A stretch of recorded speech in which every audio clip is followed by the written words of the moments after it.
All right. Thank you guys all for joining us this afternoon. As always, we appreciate you taking the time out of your day to join us for our monthly call so we can kind of keep you updated on what's going on in the HMIS world. So for starters, as some of you may know, we do have the longitudinal system analysis report that's being released to us this year.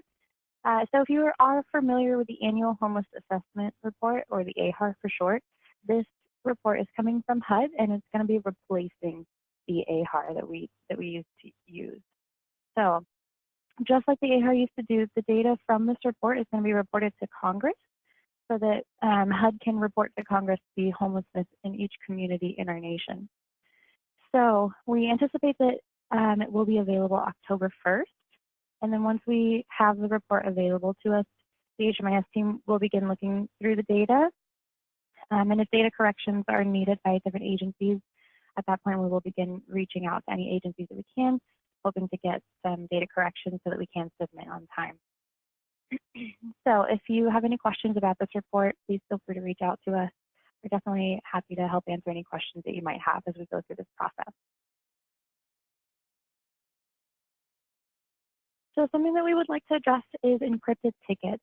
We have been receiving a large number of tickets that came in encrypted. However, we've had some issues with phishing emails going around. And of course, we do have to make sure that our ticketing system remains secure. So as a result of that, unfortunately, we will not be able to open the tickets that come in as encrypted. So if you recently submitted a ticket and it did come in as encrypted, we highly encourage you to reach out to us so that if there's something that we can do to correct the issue, or if the ticket needs to be resubmitted, we can figure out what's going on with it and address the situation from there. So if we respond to you and let you know that it's encrypted and that we won't be able to open it, at that point, feel free to email us, give us a call, anything like that, so we can identify the issue and hopefully correct it.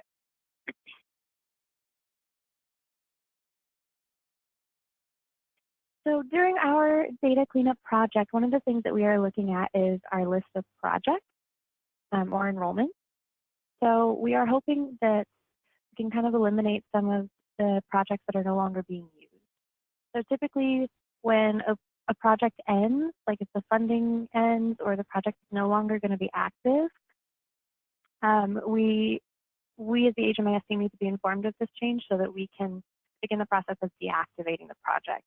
And this doesn't mean that you're going to lose the data for the project or anything like that. All historical data will remain available, and you'll always be able to run reports on that project. But deactivating it will simply remove it from the list of projects that you can enroll clients into. So as part of the data cleanup, we would like to go through and identify any projects that are no longer active. So if you have any projects in your organization that are no longer being used, especially with the end of the grant year coming up soon, please feel free to reach out to us if you could submit a ticket and let us know. And then we'll need to start making sure that everyone is exited from the program, and then we will be able to deactivate the project.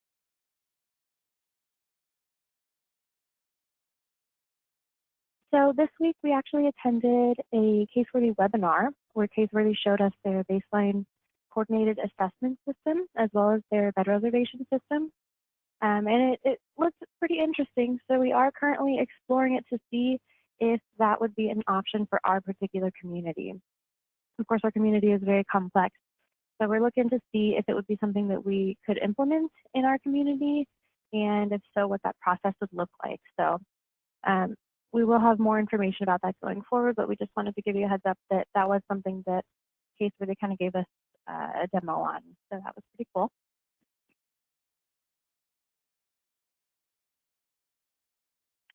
So as you guys may know, we did have a code migration this last Friday, September 14th. During this code migration, HMIS went down for about 15 minutes or so, but it was a very successful code migration. It definitely has been more successful than some of the ones that we have had in the past. And we actually did not receive any tickets about anything broken.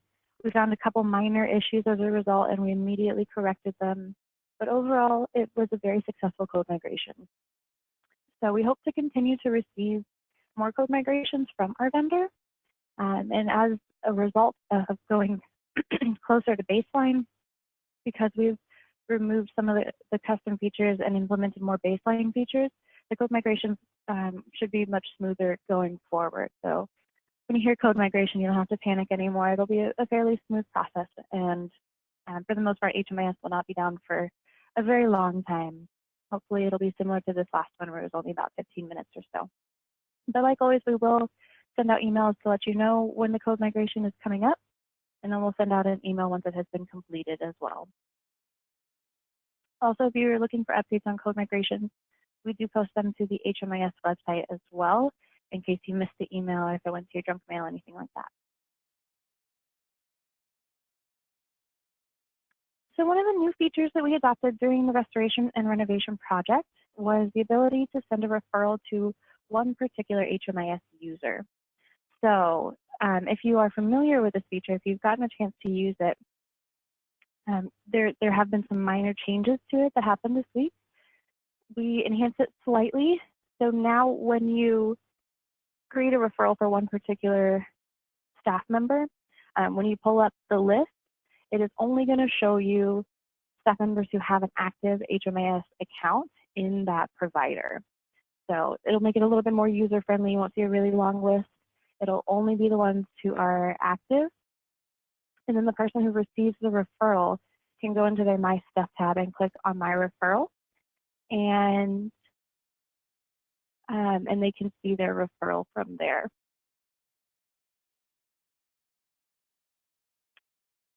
Okay, I did just get a chat that my audio is cutting in and out.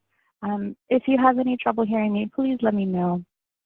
We're also recording this video, so it will be available on our HMIS website afterwards if you have any trouble hearing me.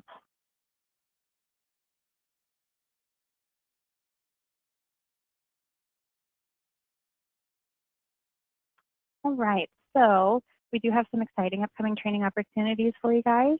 The first one is our first intermediate training, which is a new thing that we are starting this month. So this is open to anyone who recently attended an HMIS new user training. So this will kind of be a follow-up training, and this will hope to cover the more complex tasks in HMIS. So the idea of it is to cover of course, the same things as usual in the new user training, and then let staff members go back to their jobs and kind of be working in HMIS. And then when they get a little bit more comfortable, then they come to the intermediate training where we can go over some of those more complex tasks. So hopefully by then, things will make a little bit more sense, and it'll be a little bit more beneficial to our HMIS users ultimately.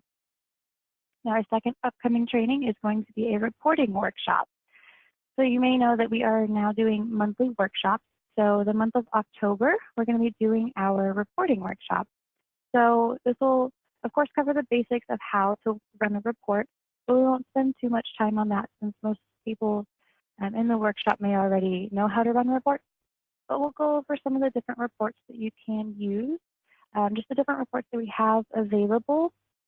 And we'll go over some scenarios where, for example, if you need to see out of everyone in your program, how many had an increase in income or an increase in non-cash benefits, different things like that that you can use the available reports to monitor and track your data for your projects.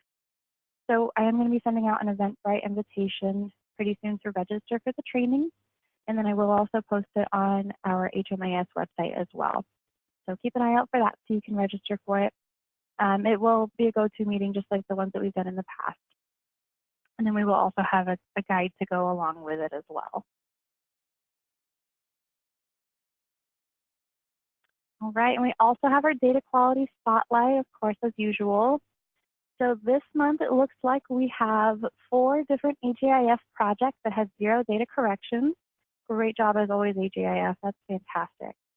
We do have 2 B-AIDS projects, also 0 data corrections. CCS, we have 2 different projects. We actually have the CYPSH2 as well as the PATH Street Outreach, which is fantastic. Good job, guys. We have our 2 Endeavors programs, also 0 data corrections. We've got the Housing Authority of Bexar County, their VASH PSH program.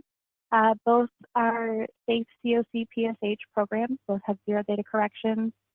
We have San Antonio Housing Authority with their COC PSH 15. We have two different San Antonio Metropolitan Ministries programs. We've got the Thrive COC Rapid Rehousing. We also have the Salvation Army Scattered Sites PSH program. I think it's safe to say this is the most projects that we've had with zero data correction since we started doing our data quality spotlight. And that is fantastic, guys. That means our entire community is doing really great with their data quality. So that's going to ultimately benefit our entire community as well as each individual project. So we just really want to give you guys some kudos for that. That's wonderful. Keep up the good work, guys.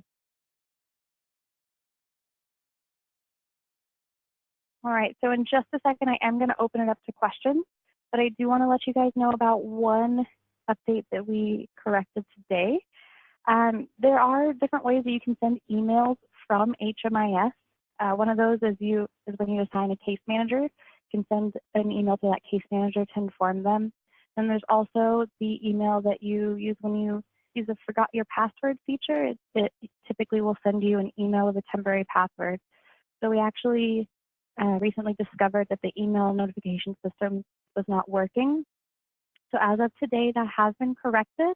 So you should no longer have any issues with using the forgot your password feature or sending any email notifications within HMIS. So that's some good news for us. So that being said, I'm going to go ahead and open it up to questions.